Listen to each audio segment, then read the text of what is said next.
Alright folks, let's talk about something that's as American as apple pie, drug cartels. Yep, you heard me. These criminal organizations have influenced everything from international politics to, well, which neighborhoods you'd rather avoid after sundown. And no, this isn't some Narcos fanboy talk, although, let's admit it, that series was something else.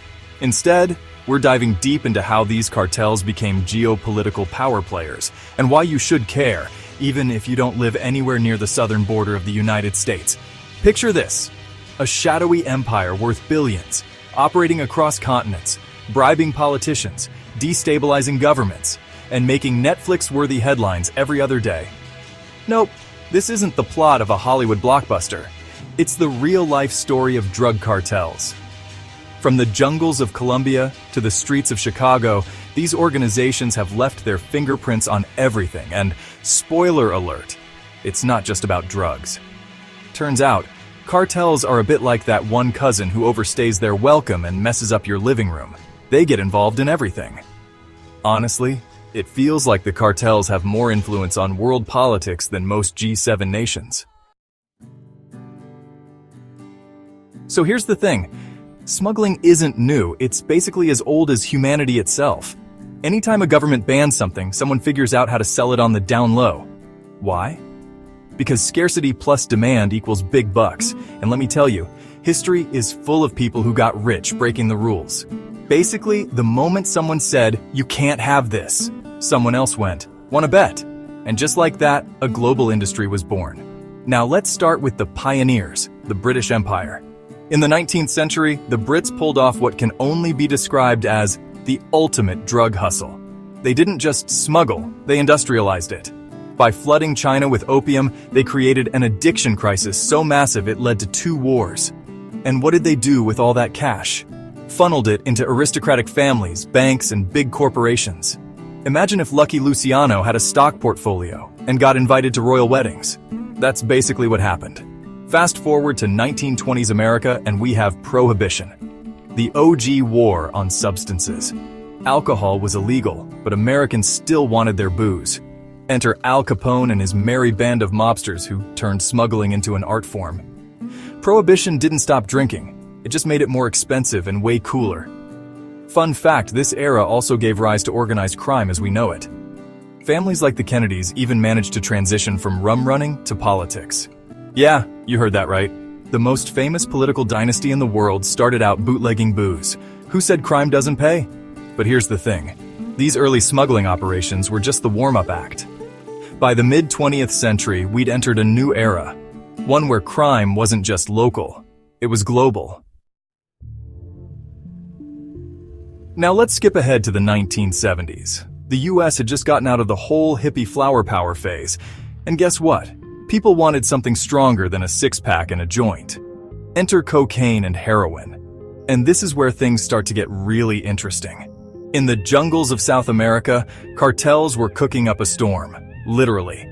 Cocaine labs were popping up faster than Starbucks in a college town. And then there was Pablo Escobar, the king of kings. By the 1980s, his Medellin cartel was shipping 70 to 80 tons of cocaine into the US every month. That's not just a lot of drugs. That's an economy. Escobar was so rich he could burn stacks of cash to keep warm, and he once offered to pay off Colombia's national debt. I mean, talk about flexing. Imagine your local drug dealer offering to bail out your country's budget deficit. "Hey, Mr. President, how much do you need? $1 billion? No problem, just don't check the receipts." But here's the thing about being a flashy drug lord. It makes you a target. Escobar didn't just want to be rich. He wanted to be adored. He built schools, hospitals, and even ran for Congress in Colombia. However, when your side hustle involves mass murder, people tend to hold a grudge. By 1993, he was dead, and the Medellin cartel was history. But his playbook? That lived on. Escobar showed future criminals a model of how to work. Unite the clans by force, have logistics for processing and transport, buy off policemen, prosecutors, judges, politicians, media, and anyone else who can bother you. However, his heirs realized something else. It is necessary to be as little visible as possible and maintain apparent peace on the streets. One must not draw attention to oneself. One must never use money to try to take over a country or cause problems for politicians in the US. This meant that after Escobar's death, the drug trade didn't disappear. It evolved. Cartels learned from his mistakes, becoming smarter, more ruthless, and, believe it or not, more corporate. When the Medellin cartel fell, a new player entered the game, the Sinaloa cartel. Led by Joaquin El Chapo Guzman, these guys were all about efficiency. Think Amazon Prime, but for cocaine. They streamlined smuggling routes, bought off politicians, and even built tunnels under the United States-Mexico border. If there was a way to move drugs, El Chapo figured it out. These guys turned smuggling into a science. Forget boats and mules. Sinaloa was building tunnels so advanced they could have been designed by Elon Musk. Seriously, the guy escaped prison through a mile-long tunnel with air conditioning and a motorcycle track.